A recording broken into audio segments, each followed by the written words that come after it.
This year we have assembled a powerful all-female panel comprised of Professor Carolyn Cooper, Reverend Margaret Fowler, Dr. Karen Carpenter, and Georgia Love.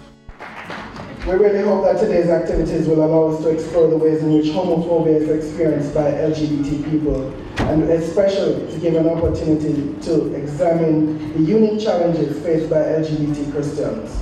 The first time that I encountered sexual citizenship as a concept is when I started doing the work for my MA thesis. And to be honest, when I first heard of it, I thought what it meant was you had sex with a foreigner. If you were good at it, they married you. Sorry. And then you were a citizen.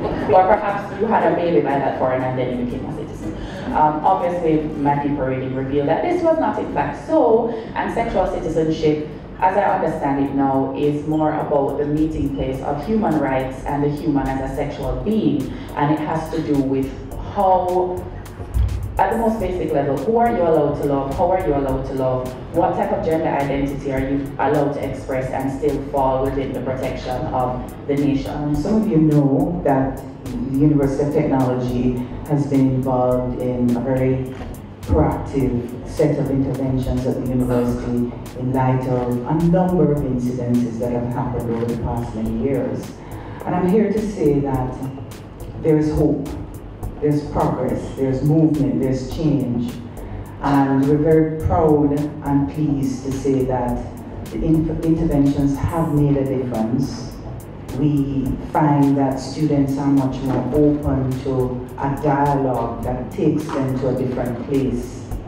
And while this battle of what it means to respect and to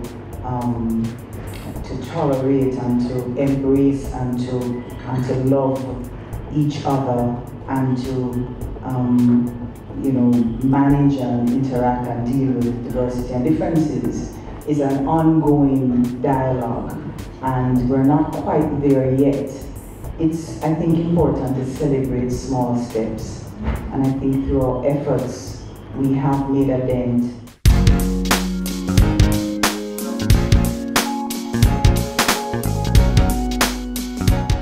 In my reggae poetry class this semester, I heard for the first time an astonishing interpretation of the opening line of Bob Marley's throwword song, Who the Cap Fit. Maybe I was just late and everybody else had heard it. But Man to Man is So Unjust is now being read as an indictment of homosexuality. I simply couldn't believe it. I knew about the anxieties of hypermasculine stroke insecure men who can't go into towns named Mandeville and Montego Bay. These have been transformed into Gardeville and Gartigo Bay. But to take Bob Marley's line so completely out of context is to expose the depth of homophobia in Jamaica, or as I prefer, heterophobia, despite the prevailing meaning of that term. The emergence of the term heterophobia in Jamaica, in a much more limited and exclusively sexual sense of the word, seems to be a sign of the unsettling transformation that our society is struggling to accommodate.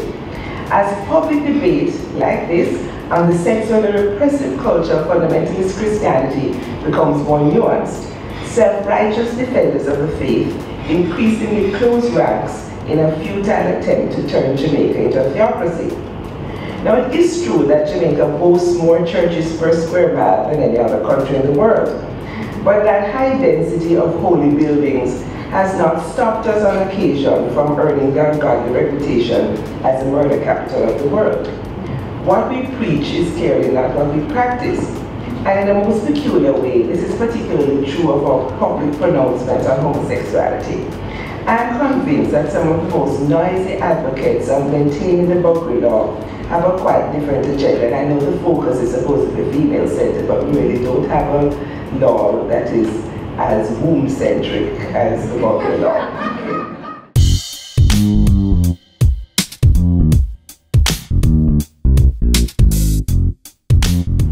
Rebecca Schleifer of the United States Human Rights Watch produced a report after 3 weeks of extensive interviews with members of the lesbian, gay, bisexual, and transgender community, and non-governmental organizations and government officials. She dubbed Jamaica the most homophobic place on earth. This was 10 years ago, November 2004. The report was 45 pages. This was one sentence. This one sentence has been our label for the last 10 years. And it seems that this label has been accepted by the foreign press without much consideration for Jamaica's own cultural norms, nor the history of the LGBT movement in Jamaica. How do you go about integrating your idealism with your private life? Because now I'm in a room filled with like-minded Jamaicans, it feels so great. But as soon as I'm at home, I have to deal with family members and friends using the F word, you know what I mean? So it's like, how do you try to speak to them, but not in a way that's going to cause contention? I don't want to give you any easy answers, but to just say that part of what you have to experience, what you have to claim, is the discomfort of knowing that they're never going to accept you in the way that you want to be accepted until maybe 20, 30, 40 years when we don't realize but not wrong with the big after all. But it's going to take a long time. Many of us have to work through our own internalized homophobia. And we are often not, where we are now is not where we were 5 years ago, as queer people, as straight people, whatever. And that as enlightened as we may feel and as right and justified as we may feel, that we do need to be respectful in our contentiousness.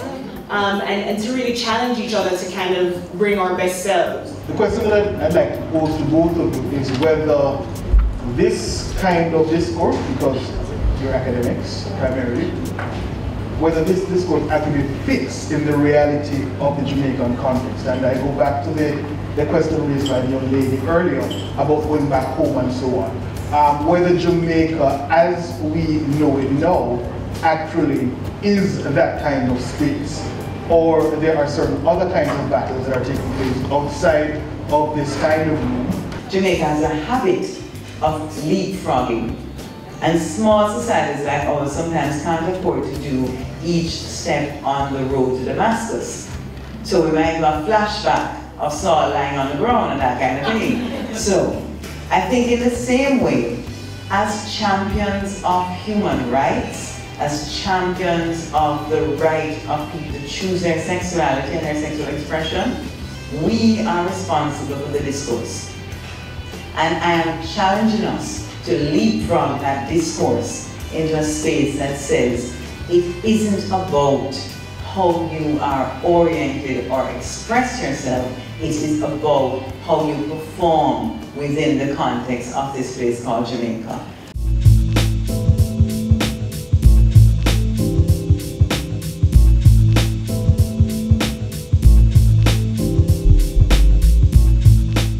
The church has tried on several occasions to work with vulnerable groups, but sometimes we haven't done a good job, because all we want the vulnerable group to do is to change and to conform and to come and be like us, gentle Jesus, meek and mild. When I look at the faces of the young men and women in New Kingston, along with Yvonne, I know what my task is as a pastor, is to be there on the front lines with them and to help them in any way that I can.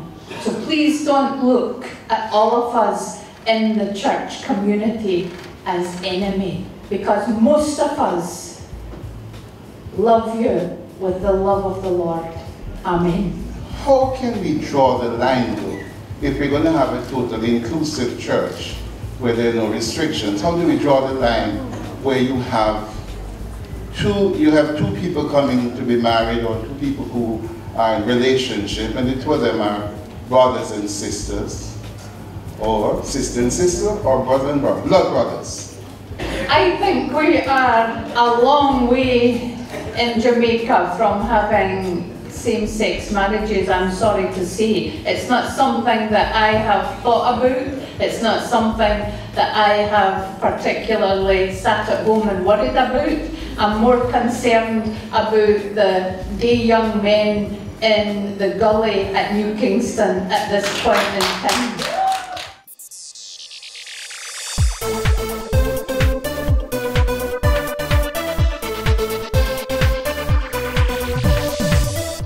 I think something about shame eats away at our capacity to believe in change. Change for ourselves and change for others. If I'm busy shaming you, I'm driven by the belief that who you are, not just what you do, is unchangeable.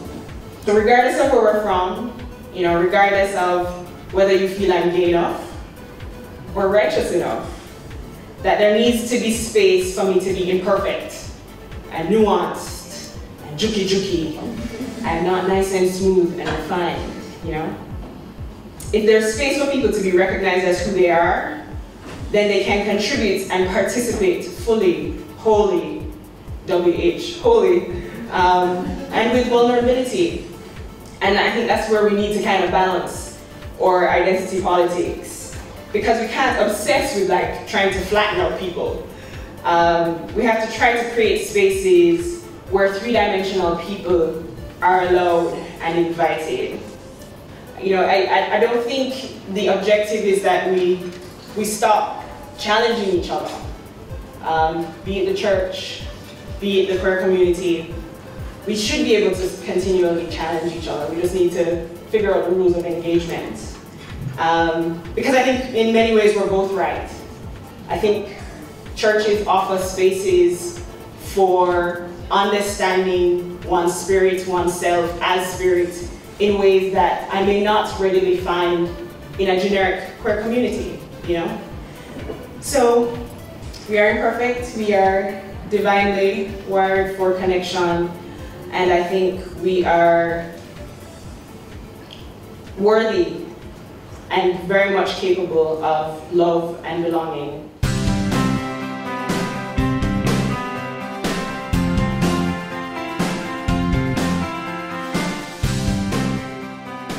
One thing I just wanted to again place in the space, it has been, when we talk of the issue of citizenship, we need to keep remembering that Jamaica is a secular democracy.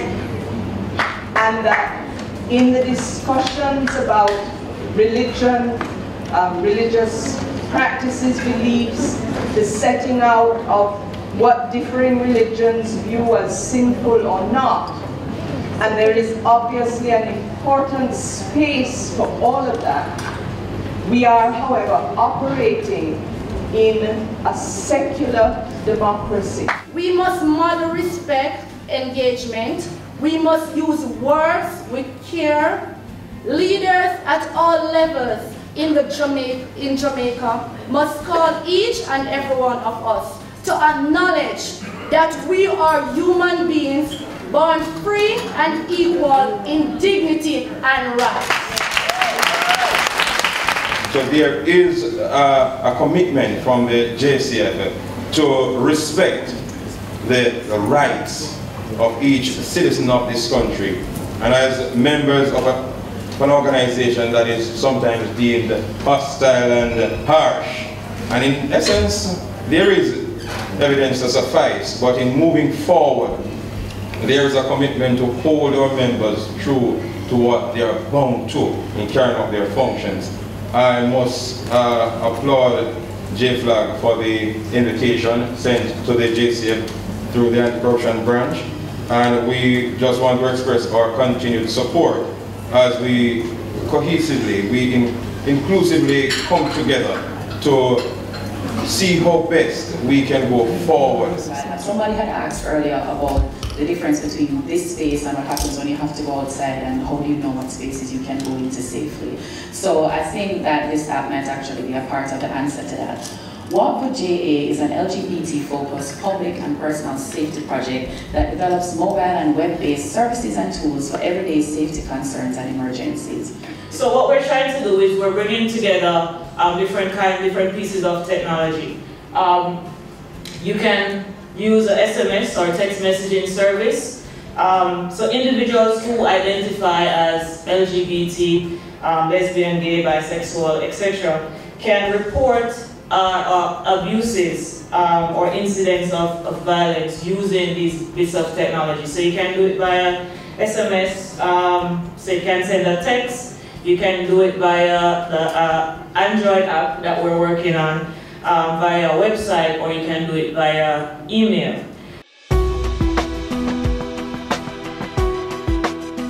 Is it really a question of are we ready for what we're being asked to do? Or is there some room for us to have a discussion about the ways we are already practicing inclusivity, but an inclusivity that doesn't function within an identity politics framework?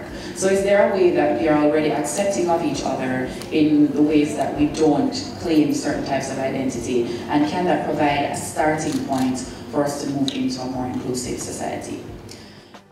We live in a space that is crowded by a heterosexual, privileged majority, and even though some of us belong to a fold or a sheep pen, it has been quite a challenge, and so to create this sort of space is very important for the community and those we serve.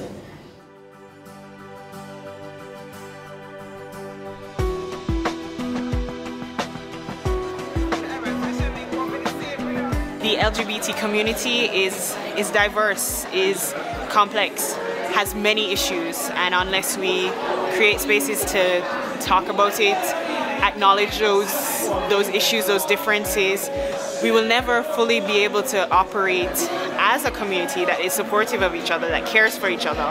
This forum is very important for me and her because we're both transgenders and we're living in Jamaica. And this is who we are, this is our life on an everyday basis.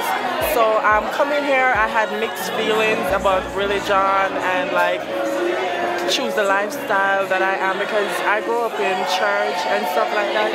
So I had mixed views when it comes on to homosexuality and lesbian and everything. But I feel like this was a great forum. I learned a lot and I'm looking forward in attending others. So I think it's an excellent idea to have a forum like this because it encourages us to think about all of these issues that sometimes we keep under the cover, and we just have to recognize that LGBT people are us, and we have to celebrate Jamaican culture in all its diversity.